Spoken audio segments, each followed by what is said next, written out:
Mental Giant, and welcome to another replay cast. Today we are playing AMX 30B, the tier 10 French medium tank on Erlenberg.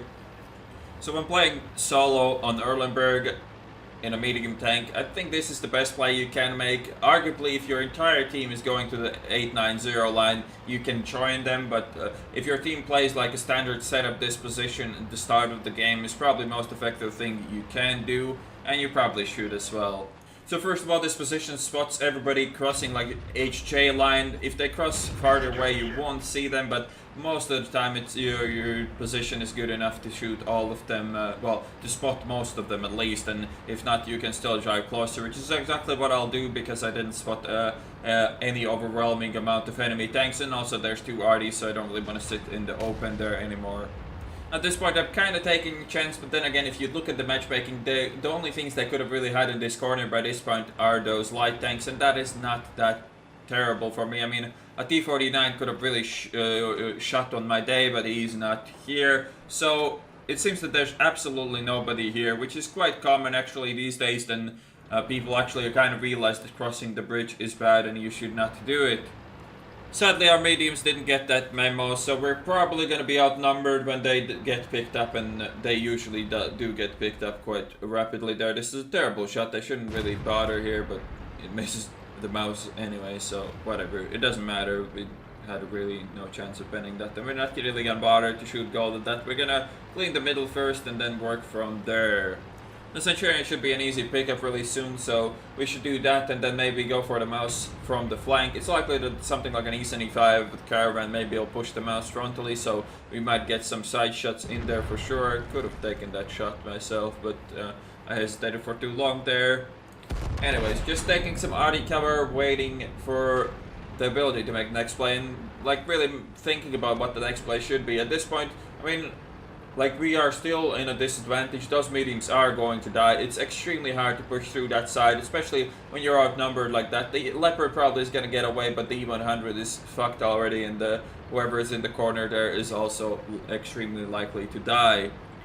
Like, the only reason I would maybe even suggest going across the bridge from this spawn is if you're 3 top tier platoon, 3 top tier mediums, and you're confident in your ability, then I could see pushing across there as a reasonable idea. It's still extremely risky, but it can award you with some massive games. But doing that in a random game with some random people is just really silly in my opinion. And now we get some side shots on that mouse. It's really nice because we really want to deplete his hit points as quickly as we can. Nice shot here on the AMX 3090 as well, but now it seems that the mouse is angling towards me, and this is a really bad shot. Either it doesn't really matter what ammo I load. I got really lucky with the first shot, but that's not really the shot you want to take, and I'm never gonna really repeat that shot again. So arguably you could load heat, arguably though you won't do shit with that heat anyway, so it's pretty pointless as far as actually doing damage goes. Not trying to relocate to get maybe a shot on the IS-3 or the T-34, and hopefully not getting shot in the side while doing that. Another extremely common mistake that you'll see our team perform here is after you take your side of the map, you go in on a really aggressive rush. You should not do that. It's a really bad idea. Like you can see, we have what, 5 tanks there? 4? No, it's 5. So all of those 5 tanks are pretty much going to die because the enemies can snipe them from the fucking hills with like E5s, E100s and whatnot, so it's a really bad idea. Arguably, I could have maybe pinned the mouse in that angle with heat, but then again, it's just such a chance to take that I don't really want to be bothered, to be honest, and like I don't have any guarantees. Like, my better bet would be to shoot him with HE, but instead I'll just pick up this T-34 and the mouse dies anyway, so yeah. And this one looked pretty solid for us. I mean, we killed the mouse, so might as well cross, but like, don't cross the bridge until it's like properly done. This is not properly done. There's still shitload of tier 10s and 9s for the enemy team, still alive, still kicking, so you should not overcommit there. And there's the first guy, drops, and I don't think he's gonna be the only one either. And now I'm relocating back to counter their tanks that are pushing across the bridges just like the enemy team did. It's extremely important to do this just so the enemy team cannot really cross the bridges uncontested, and plus I kind of need to help that Leopard. This T-49 fucked up really big time, so we're probably going to pick up this kill. A nice high roll there to finish him off and not have to shoot him again. That is very appreciated there. And now we're pretty much doing the same thing the enemy team is doing on their side. We're just countering the people that are playing too aggressive here. This is a really easy shot on that 57 heavy, and he gets ammo wrecked by Artie because fair and balanced, sir. Fair and balanced. And while we're dealing with that, 3 more tanks died down south, and I don't think the ones that are still there even have a chance. A really, really bad shot. I mean, it's a bad target, so arguably I could have loaded heat there already, but it's such a bad target. Like, I missed the APCR shot, so loading heat there does not make all the sense in the world. See if I can get this shot here. It's not the worst shot ever, but my gun goes full potato again. Could have timed it a bit better, but still, it was a pretty shitty shot to take there. And now he's on 86 health. I reload for HE because it's an SD1. Arguably I would have penned this with any ammo, but then again, if I hit like his turret in a bad angle with APCR, I'll not kill him well with HE. I almost get a 100% kill. Some more people die down south, so we are still like losing everything. Like everything we gain up north, we lost down south. It's like if our team just played more conservatively down south, we would have a huge lead now. But instead, we lose 2 more, and now we are in a pretty significant disadvantage. We only have 3 tanks left. One of them is a tier 8, and 2 of them are Arties, and one of them is a Hummel, which is pretty much nothing. So yeah, we're in pretty shitty shape. Now I'm gonna try to relocate to this side, just spot ST1, maybe kill him as well while I'm at it. But the important thing is here is to not let them rush this side of the map and get into the corner. Once they get into K1, K2 kind of area, it's gonna be extremely hard to counter. Now, the SD1 gets spotted. I need to aim this quite a bit because it's an SD1. It's still had a pretty reasonable chance of missing that. And again, SD1s in these angles are just terrible tanks to be ever shooting at. But then again, he cannot see me, so I can just shoot him all day. As long as he is driving backwards like that. And again, a really bad shot there for me. Completely missed the target. And again, heat would have been an insurance, but APSR does the job here, so no worries there. That was a really good pickup for us. A full health SD1 killed so easily is always nice. Now the T-34 dies to the light tank, and that light tank can be extremely annoying, especially for no armor tanks like mine. Really hard to get any shots here. Really hard to even predict where he's gonna be going. He could have been going straight there, so I do take this blind shot. Arguably, it was a pretty terrible one. It missed what I aimed, and even what I aimed, there was nothing there to hit really. So whatever, we missed the shot, and now trying to get another one here, but this is a really, really tiny shot, and I wasn't really prepared to take it, so I didn't even bother really. Now again, going for another blind shot like I did before. This one hit absolutely nothing, just as the shot before this. But you know, worst case scenario, I lose some credits. Best case scenario, I get closer to winning this game, which at this point should be pretty tough. Really bad timing here for me. I get spotted, which means that I'll get, well, at least Artie will try to fucking shit on me. So I need to reposition in some cover and see what I can do from there. An SD1 is pushing that side, but I really kind of need to deal with this Spice Panzer first here. But I'm not prepared for him to rush that early, and I get fucked for this. Extremely, extremely bad timing. Second earlier, I easily would have pulled that shot. Second later, he wouldn't have spotted me and probably overcommitted there. So really, really bad timing for me, and an E5 is there as well.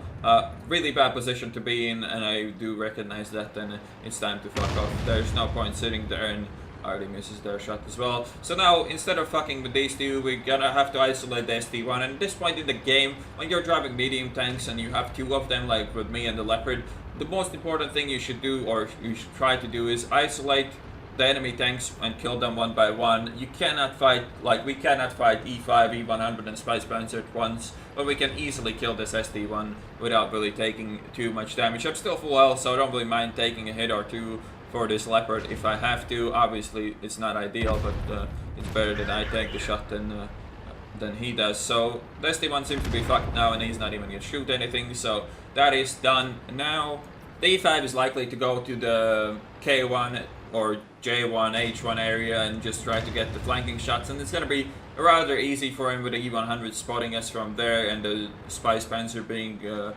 somewhere closer to us as well. So pretty much we are kind of screwed here. There's nothing really much else to say about it. We are in the open, we are being flanked, and there's no real cover, and we can't even see all of them at all times anyways. And there's the E5, and now I have to make a decision. The E100 is on his own, the E5 is supporting the Spice Panzer, so it's probably smarter for me to go for the E100, and I really, really needed this tracking shot not to take this damage, and it is extremely good for me to save up that health there.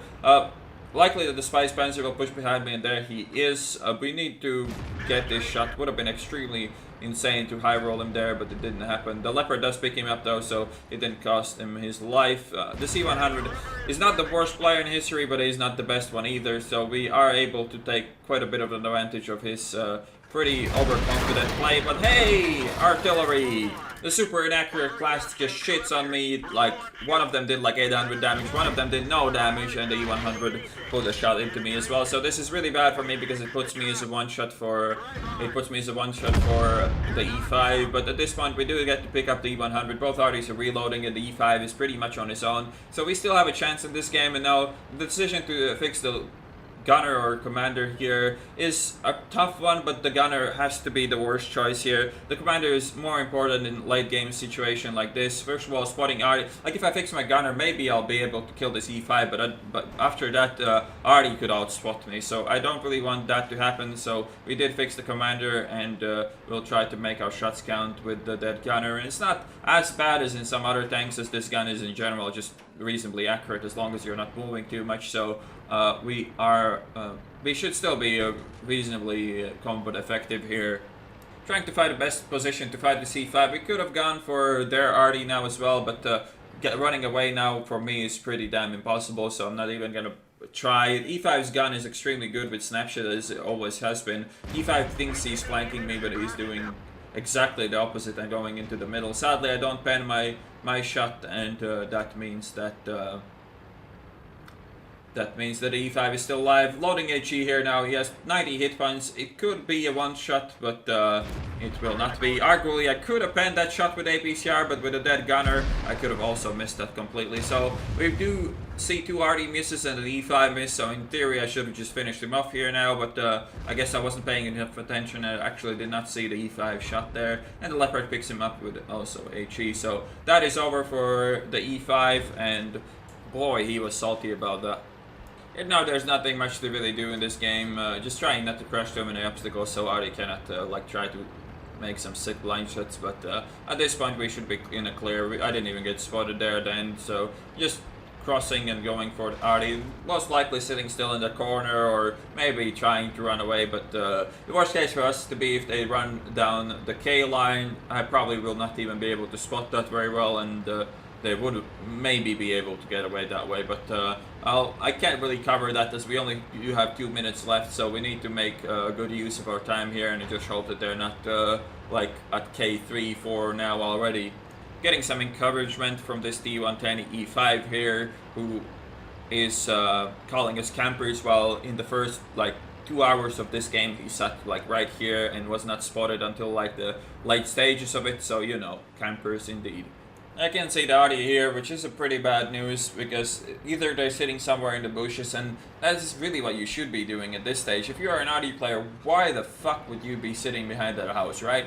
Like, if I close the distance to the house, they are fucking dead, like, immediately. But at this point, I'm unable to see them, and we are running out of time rapidly here, so we need to pick up the kills here, and that is a really good sign, because they both play platoon. It's actually likely that both of them gonna be there. Dead gunner, don't care, just pick up the kill. And now, I mean, I'm trying to be clever here, because I thought the other Artie would react to his friend dying, but as we can see, he didn't really do shit. He's still looking this way, but this is such a terrible position to put your Artie in. Like, he cannot shoot me there. His hull is way in front of his gun, and I can easily track him and go around the house and just finish him off. And another tracking shot just for good measure here. Remember the old saying, it wouldn't be a Fosh game if there wasn't some bullshit at the end of it? So here's the bullshit. Good hitbox wargaming, 10 out of 10. You can see that I cannot see the outline until I go all the way around that. 10 out of 10 wargaming, fucking well done. And here is the end plate. 7,369 damage done, 1,654 assisted, ace tanker, top gun, high caliber, Confederate. Last medal is the one where you get your tank wrecked completely and then still get 2 kills, I believe. So that's, I don't even know the name of it, whatever. 1308 base experience. The Leopard had a really good game as well, and I definitely could not have done this without him. On the opposite side, you can see the E5 getting shit for XP, even though he did almost 5k damage. Just a good representation on the fact that he was camping like a shitlord, but then again accused us of doing exactly the same. And we did to some extent, but then again we did what we needed to do in a medium tank to win. I don't think camping in the back in an E5 is what he needed to do to win that game, and that's what he did, and he lost. But screw all the medals, fuck the XP, fuck the ace badges. Messages like these mean that you played well and you had a good game, like seriously. Anyways, thanks a lot for watching, and I'll see you on the next one.